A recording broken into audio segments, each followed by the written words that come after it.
Pada bulan Juni 2023, aku terpilih menjadi pengawas pekerjaan tulis-menulis.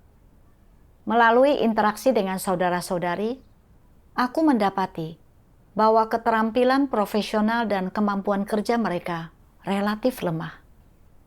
Jadi, aku dengan sabar membimbing dan membantu mereka. Dan aku bersekutu dengan mereka untuk menyelesaikan kesulitan apapun yang mereka hadapi. Namun, ketika kesibukan meningkat, aku kehilangan kesabaran dan mulai memandang rendah mereka. Pada bulan Juli, gereja menghadapi penangkapan gila-gilaan oleh PKT. Aku tidak bisa menghubungi banyak pekerja tulis-menulis, dan hasil pekerjaan kami mulai menurun. Saudara-saudari dari sebuah tim ingin aku mendiskusikan cara melanjutkan pekerjaan mendatang. Saat itu, aku sedang menangani tugas lain.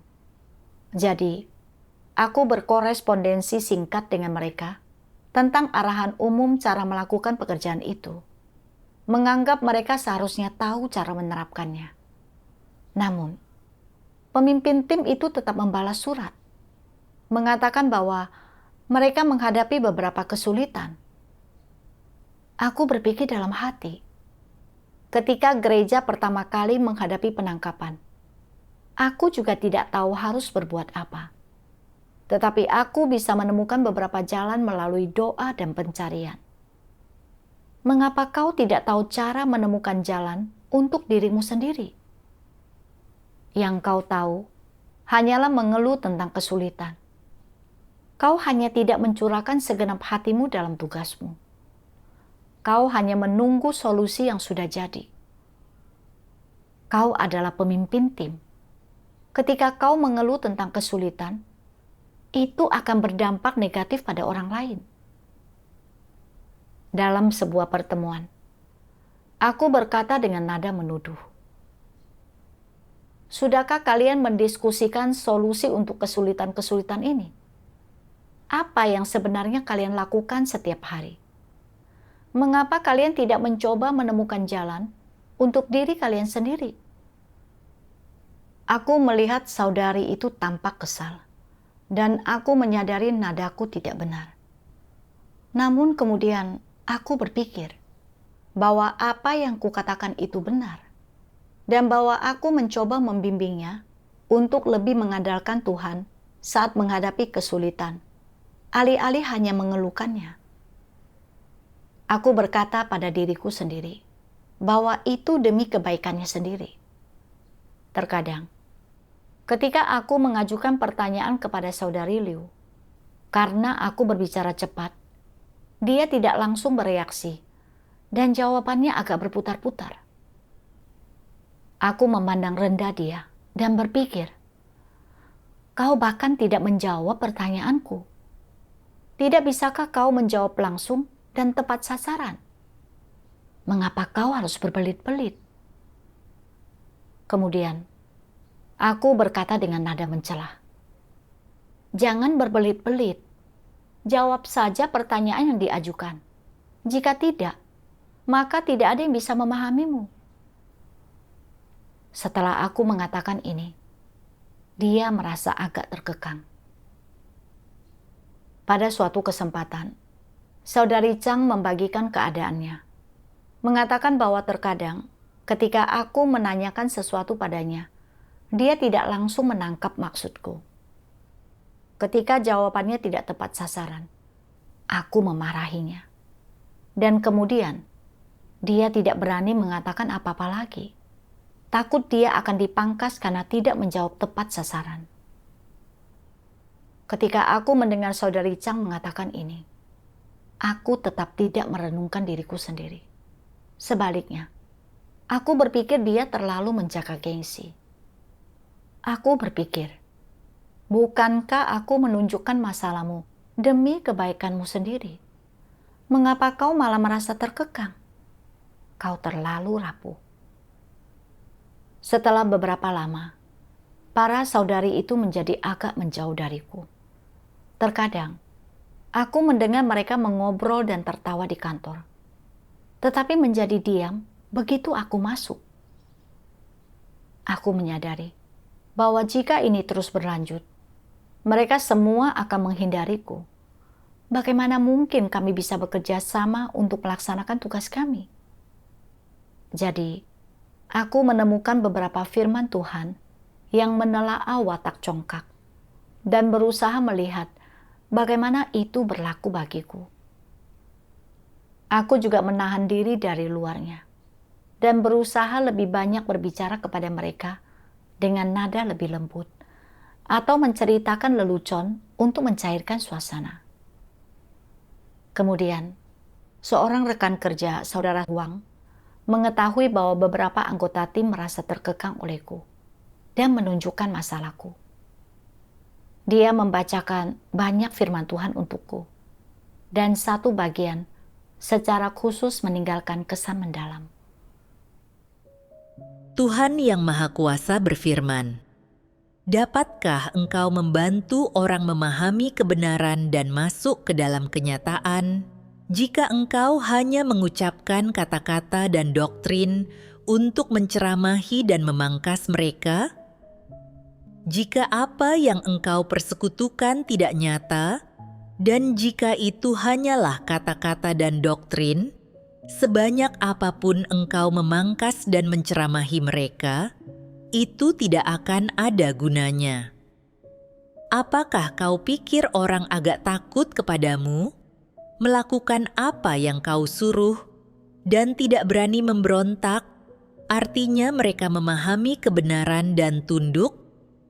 Ini benar-benar salah. Jalan masuk kehidupan tidak sesederhana itu. Beberapa orang yang menjadi pemimpin bertindak seperti manajer baru yang ingin meninggalkan kesan yang kuat. Mereka memulai dengan mencoba menegaskan wewenang baru mereka pada umat pilihan Tuhan dan membuat semua orang mematuhi mereka. Mereka berpikir ini akan membuat pekerjaan mereka menjadi lebih mudah. Jika engkau tidak memiliki kenyataan kebenaran dan tidak mampu mempersekutukan kebenaran untuk menyelesaikan masalah, maka tak lama kemudian, tingkat pertumbuhanmu yang sebenarnya akan tersingkap, sifat aslimu akan tersingkap, dan engkau bisa saja disingkirkan.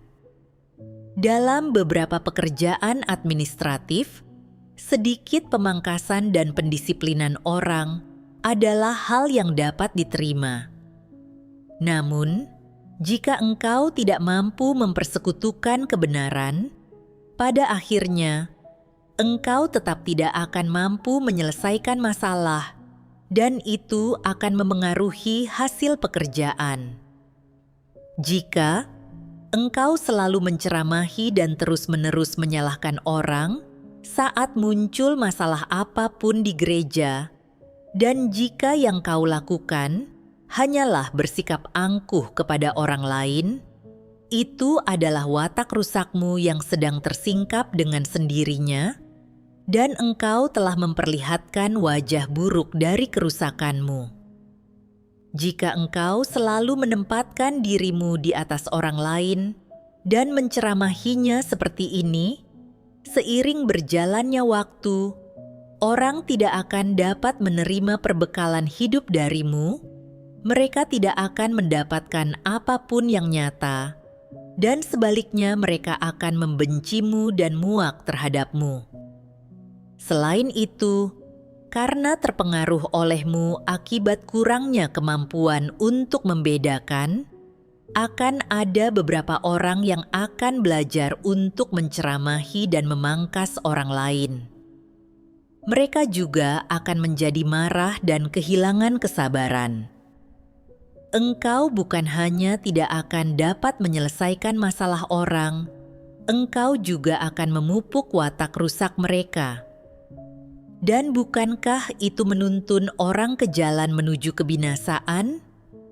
Bukankah itu perbuatan jahat? Seharusnya, seorang pemimpin terutama memimpin dengan bersekutu tentang kebenaran dan menyediakan perbekalan hidup. Jika engkau selalu menempatkan dirimu di atas orang lain dan menceramahi mereka, akankah mereka dapat memahami kebenaran? Jika engkau bekerja dengan cara ini untuk waktu yang lama, dan orang-orang akhirnya melihat dirimu yang sebenarnya dengan jelas, mereka akan menolakmu. Dapatkah engkau membawa orang ke hadapan Tuhan dengan cara kerja seperti ini? Sama sekali tidak. Engkau hanya akan mengacaukan pekerjaan gereja dan membuat umat pilihan Tuhan membenci dan menolakmu. Saat aku merenungkan firman Tuhan, firman itu benar-benar menusuk hatiku.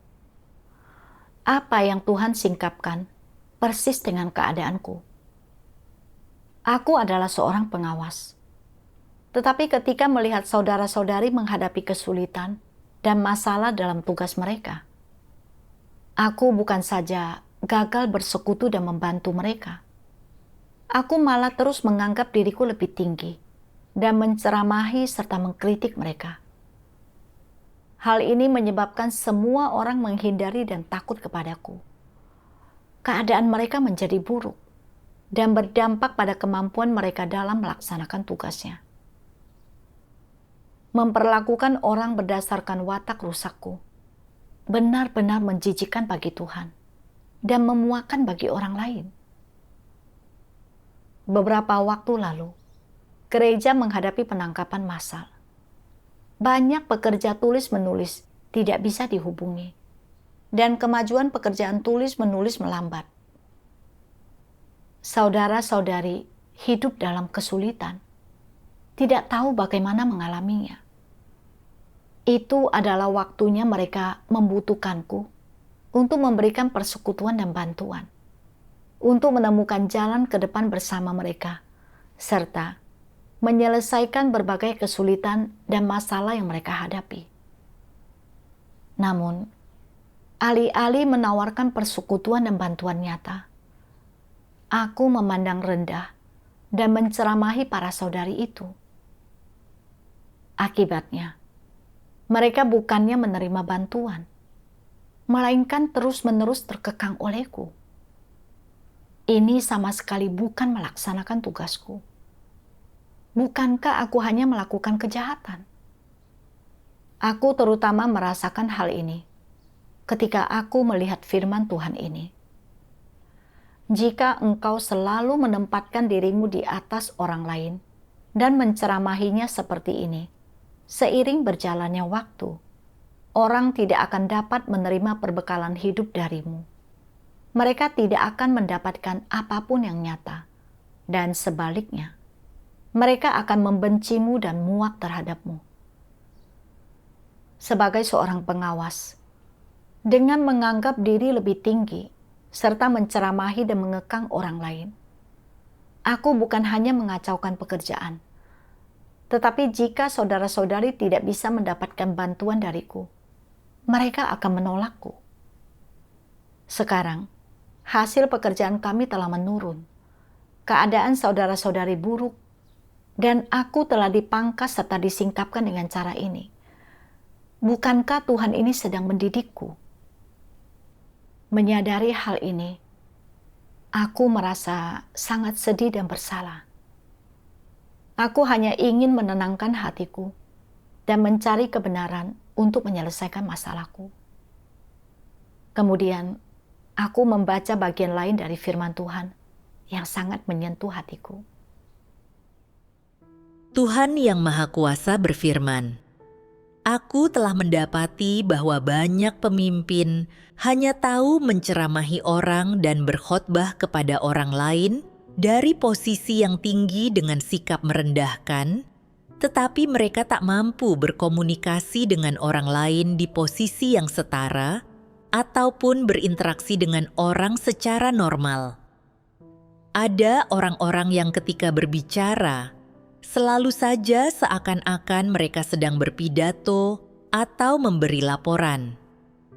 Perkataan mereka hanya diarahkan pada keadaan orang lain, tetapi mereka sendiri tidak pernah membuka diri. Mereka tidak pernah menelaah watak rusak mereka sendiri, melainkan hanya menelaah masalah orang lain agar semua orang mengetahuinya. Mengapa mereka melakukan hal ini? Mengapa mereka berkhotbah seperti itu dan mengatakan hal-hal seperti itu? Ini membuktikan bahwa mereka sama sekali tidak mengenal diri mereka sendiri, bahwa mereka terlalu tidak bernalar, dan bahwa mereka terlalu congkak dan merasa diri benar.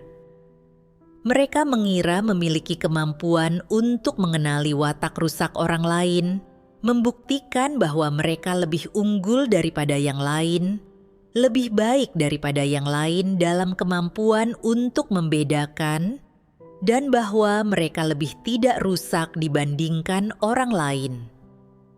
Mereka mampu menyingkapkan, menelaah, dan menceramahi orang lain, tetapi mereka sendiri tidak membuka diri, tidak menyingkapkan atau menelaah watak rusak mereka sendiri, tidak menyingkapkan diri mereka, ataupun mengatakan apapun tentang niat mereka sendiri.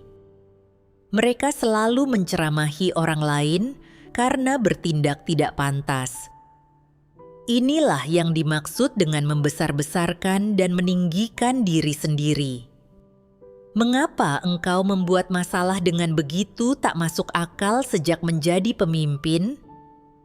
Mengapa setelah diangkat menjadi pemimpin gereja, engkau dengan semaunya menceramahi orang lain, berperilaku sewenang-wenang, dan bersikeras untuk bertindak sekehendak hatimu?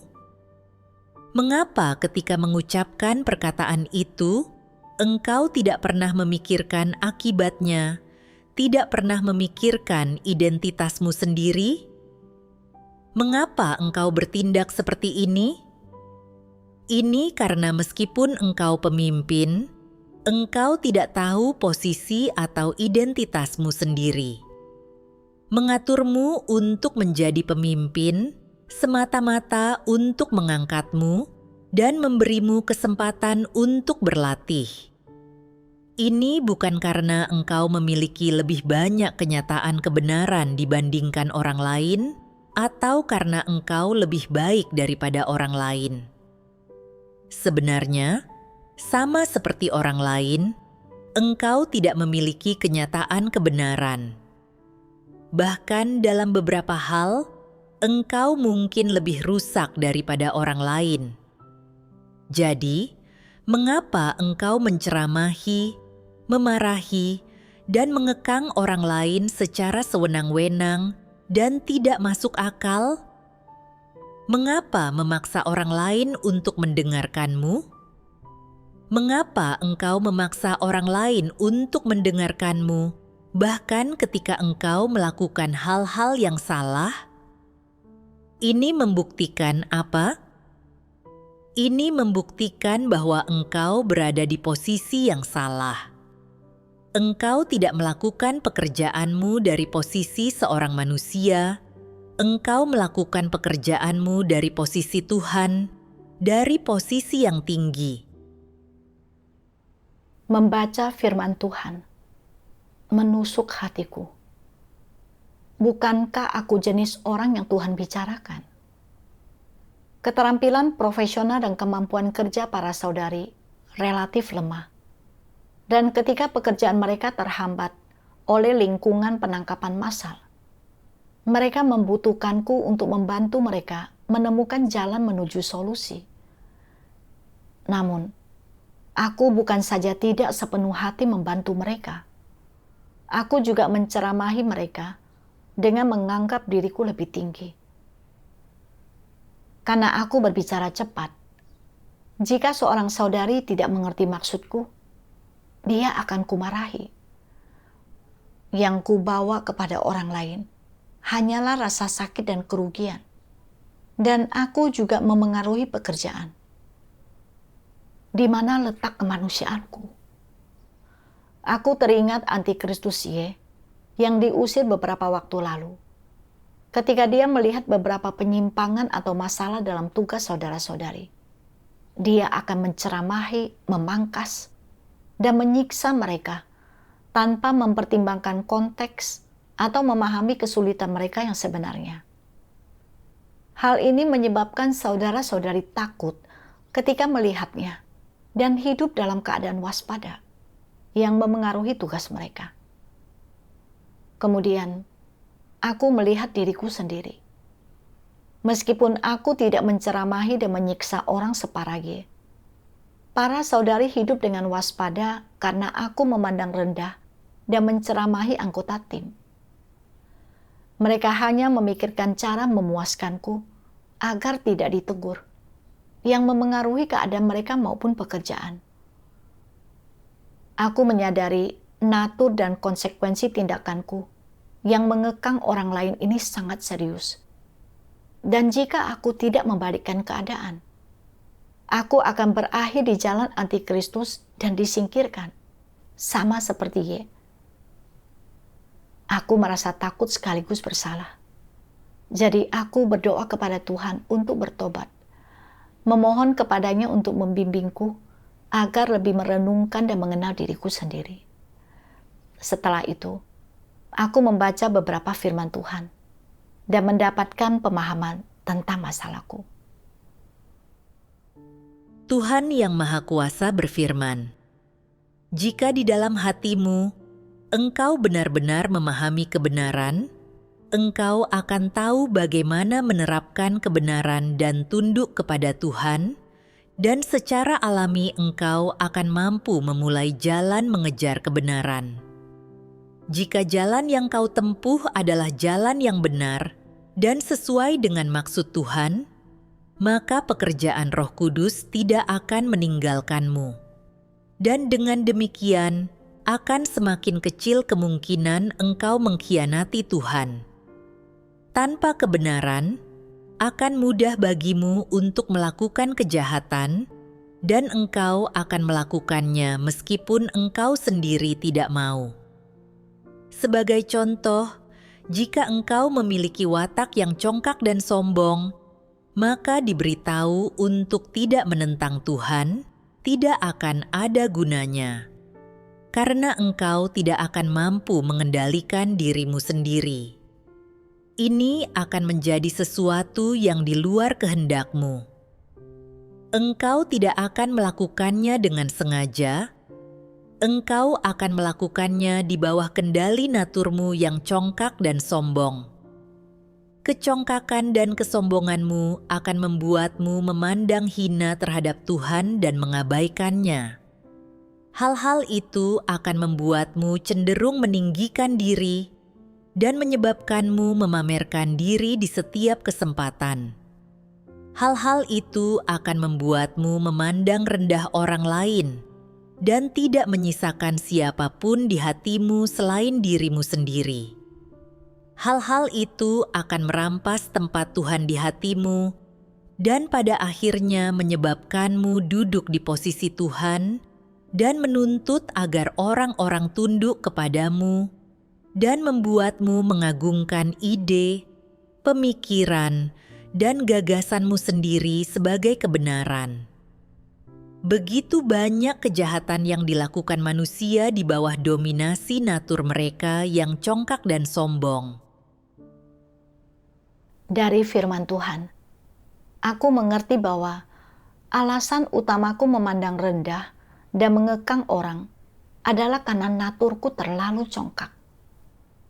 Ketika para saudari mengalami kesulitan dan tidak tahu cara menyelesaikannya, mereka membutuhkan bantuan nyataku. Namun, aku menganggap mereka seharusnya bisa menemukan beberapa jalan ke depan dengan berdoa dan mencari sendiri. Dan jika aku menjelaskan secara sederhana saja, mereka seharusnya bisa menangkap maksudku.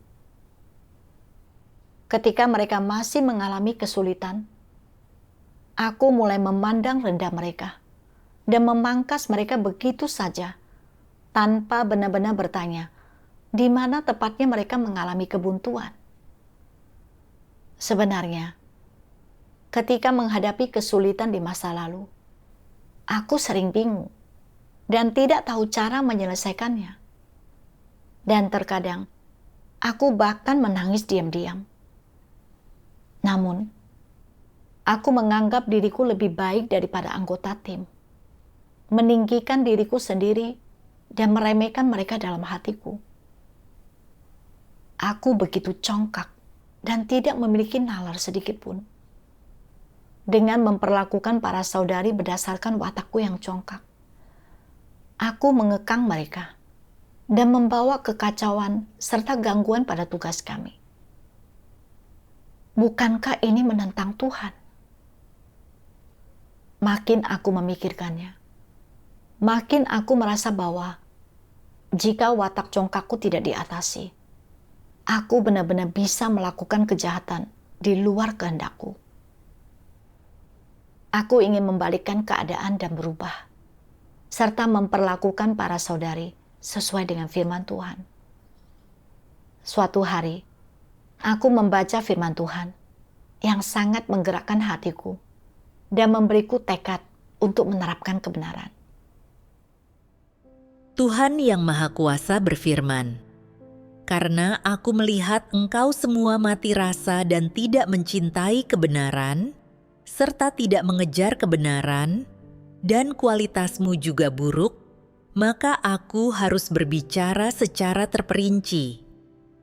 Aku harus menjelaskan segalanya dengan gamblang, berbicara tentang segala sesuatu dari setiap sudut pandang dan dengan segala cara, serta membedah dan menguraikan setiap hal dalam perkataanku. Hanya dengan begitu, barulah engkau semua akan mengerti sedikit. Jika aku bersikap asal-asalan dengan engkau semua dan berbicara sedikit tentang topik apapun, kapanpun aku mau, tidak memikirkannya dengan hati-hati, atau tanpa bersusah payah, atau tanpa melakukannya dengan segenap hati, dan tidak berbicara ketika aku tidak menginginkannya, apa yang bisa engkau semua dapatkan? Dengan kualitas seperti yang kau miliki, engkau semua tidak akan memahami kebenaran, engkau tidak akan mendapatkan apapun, dan terlebih lagi, engkau tidak akan memperoleh keselamatan. Jadi, aku tidak bisa melakukannya. Sebaliknya, aku harus berbicara secara mendetail. Aku harus terus berbicara secara mendetail dan memberikan contoh mengenai keadaan setiap jenis orang, sikap yang orang miliki terhadap kebenaran, dan setiap jenis watak yang rusak, dan aku harus menyampaikannya berulang kali. Hanya dengan cara demikianlah, engkau akan memahami apa yang kukatakan dan mengerti apa yang kau dengarkan. Apapun aspek kebenaran yang kupersekutukan, aku menggunakan berbagai metode berbicara, menggunakan metode persekutuan untuk orang dewasa dan untuk anak-anak, menggunakan metode berbicara tentang dasar pemikiran dan bercerita, serta metode berbicara tentang teori dan berbicara tentang penerapan dan pengalaman, agar orang dapat memahami kebenaran dan masuk ke dalam kenyataan. Dengan cara ini, orang yang memiliki kualitas dan punya hati akan memiliki kesempatan untuk memahami dan menerima kebenaran serta diselamatkan. Aku berpikir tentang bagaimana natur rusak kita berakar begitu dalam di diri kita semua. Karena kita kurang memahami pekerjaan Tuhan, kita sering mengembangkan gagasan dan kesalahpahaman tentang Dia. Dan satu demi satu muncullah segala jenis watak rusak. Seringkali, bahkan ketika kita memahami sedikit kebenaran, kita tidak bisa menerapkannya. Namun, Tuhan tidak pernah menyerah pada kita. Dia terus-menerus mengungkapkan firman untuk membekali dan membantu kita. Sebagian adalah firman penghiburan dan nasihat, sementara yang lain adalah penghakiman dan penyingkapan. Terkadang, untuk membantu kita memahami dengan lebih baik. Dia juga menggunakan contoh, perumpamaan, dan cerita. Tuhan melakukan segala yang Dia bisa untuk membuat kita memahami kebenaran, sehingga kita bisa merenungkan dan mengenali masalah kita sendiri, serta menemukan jalan penerapan. Aku melihat bahwa hati Tuhan begitu indah dan baik, dan semua yang Dia bawa kepada kita bermanfaat. Namun, aku lalu teringat bagaimana aku memperlakukan saudara-saudari tanpa kesabaran atau kasih sama sekali. Ketika para saudari menghadapi kesulitan, aku akan membantu mereka sekali atau dua kali, dan kemudian mulai memandang rendah mereka.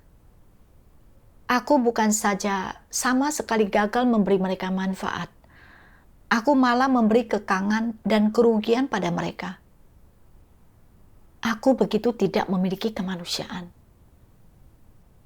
Setelah itu, aku membuka diri kepada anggota tim, menyingkapkan kerusakanku sendiri, dan meminta maaf kepada mereka. Kemudian, aku merenungkan diriku lagi, dan menyadari ada alasan lain mengapa aku mengekang orang. Aku tidak tahu cara memperlakukan orang sesuai prinsip. Aku tidak mempertimbangkan kesulitan dan keadaan para saudari yang sebenarnya. Aku hanya menggunakan pendekatan pukul rata. Kenyataannya, mereka juga ingin melaksanakan tugas dengan baik, tetapi kualitas mereka hanya rata-rata dan kemampuan kerja mereka kurang. Ini menuntutku untuk lebih keras berusaha dan lebih banyak menghabiskan waktu serta tenaga untuk membantu mereka. Aku kemudian membaca firman Tuhan ini. Tuhan Yang Maha Kuasa berfirman, "Bagaimana engkau seharusnya memperlakukan beberapa pemimpin dan pekerja yang kualitasnya buruk dan kurang memiliki kemampuan kerja? Engkau harus secara spesifik memberitahu mereka cara melakukan dan melaksanakan pekerjaan tersebut. Engkau harus memberitahu mereka siapa yang harus ditunjuk dan bertanggung jawab atas tugas ini, dan orang-orang mana yang harus dipilih untuk bekerja sama dalam pelaksanaannya. Jelaskan semua detail ini kepada mereka dan biarkan mereka melakukannya. Mengapa harus dilakukan dengan cara ini? Karena anggota gereja setempat umumnya hanya memiliki pengalaman yang sangat dangkal dan kemampuan kerja yang kurang, sehingga tidak mungkin untuk memilih pemimpin dan pekerja yang sesuai. Hanya dengan bekerja seperti ini, pengaturan kerja dapat dilaksanakan. Jika engkau tidak bekerja seperti ini dan memperlakukan orang-orang tersebut sama seperti para pemimpin dan pekerja lainnya, hanya memberitahu mereka tentang prinsip dan rencana yang spesifik, serta menyamaratakan semuanya, maka pengaturan kerja tidak akan terlaksana. Jika engkau tidak memperhatikan hal ini, bukankah itu adalah pengabaian terhadap tanggung jawab? Ini adalah tanggung jawab para pemimpin dan pekerja. Beberapa pemimpin dan pekerja berkata, orang lain tahu cara melaksanakan pengaturan kerja dan menerapkan. Mengapa orang ini tidak? Jika mereka tidak tahu, aku tidak akan memedulikan mereka. Itu bukan tanggung jawabku. Bagaimanapun juga, aku telah melakukan bagianku. Apakah alasan ini dapat diterima? Tidak.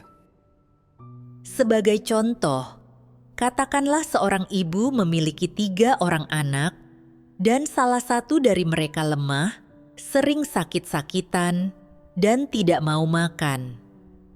Jika sang ibu membiarkannya tidak makan, anak itu mungkin tidak akan berumur panjang. Apa yang harus dia lakukan? Sebagai ibu, dia harus memberikan perhatian khusus kepada anak yang lemah itu. Misalkan sang ibu berkata, "Aku sudah cukup baik memperlakukan anak-anakku dengan adil. Aku melahirkan anak ini dan menyiapkan makanan untuknya. Aku telah memenuhi tanggung jawabku. Aku tidak peduli dia makan atau tidak. Jika dia tidak makan, biarkan dia lapar, dan kalau sudah benar-benar lapar, dia akan makan." Apa pendapatmu tentang ibu yang seperti ini? Dia tidak bertanggung jawab. Apakah ada ibu yang seperti ini? Hanya wanita bodoh atau ibu tiri yang seperti itu. Jika dia adalah ibu kandungnya dan tidak bodoh, dia tidak akan pernah memperlakukan anaknya sendiri seperti ini, bukan? Jika anak lemah, sering sakit-sakitan, dan tidak suka makan, sang ibu harus memberikan lebih banyak perhatian dan berusaha lebih keras. Dia harus mencari cara agar anak itu mau makan, memasak apapun yang diinginkan oleh si anak, menyiapkan makanan khusus untuknya, dan saat anak itu tidak mau makan, dia harus membujuknya. Saat anak itu mencapai usia 18 atau 19 tahun dan tubuhnya sehat seperti orang dewasa normal, sang ibu dapat merasa lega dan berhenti mengurus dan tidak perlu lagi memberikan perhatian khusus. Jika seorang ibu dapat memperlakukan anak dengan keadaan khusus seperti ini dan memenuhi tanggung jawabnya, lalu bagaimana dengan seorang pemimpin atau pekerja? Jika engkau tidak memiliki kasih sayang seorang ibu kepada saudara-saudari, maka engkau benar-benar tidak bertanggung jawab. Engkau harus memenuhi tanggung jawab yang seharusnya engkau lakukan. Engkau harus mempertimbangkan gereja-gereja dengan penanggung jawab yang relatif lemah dan memiliki kemampuan kerja yang cukup buruk. Dalam hal ini, para pemimpin dan pekerja harus memberikan perhatian dan bimbingan khusus. Apa yang dimaksud dengan bimbingan khusus? Selain mempersekutukan kebenaran, engkau juga harus memberikan arahan dan bantuan yang lebih spesifik dan mendetail, yang menuntut lebih banyak upaya dalam hal komunikasi. Jika engkau telah menjelaskan pekerjaan kepada mereka, dan mereka masih belum mengerti dan tidak tahu cara melaksanakannya, atau sekalipun mereka memahaminya dari segi doktrin dan seolah-olah tahu cara melaksanakannya, tetapi engkau masih belum merasa yakin dan sedikit khawatir tentang bagaimana pelaksanaan nyatanya akan berjalan, apa yang harus engkau lakukan?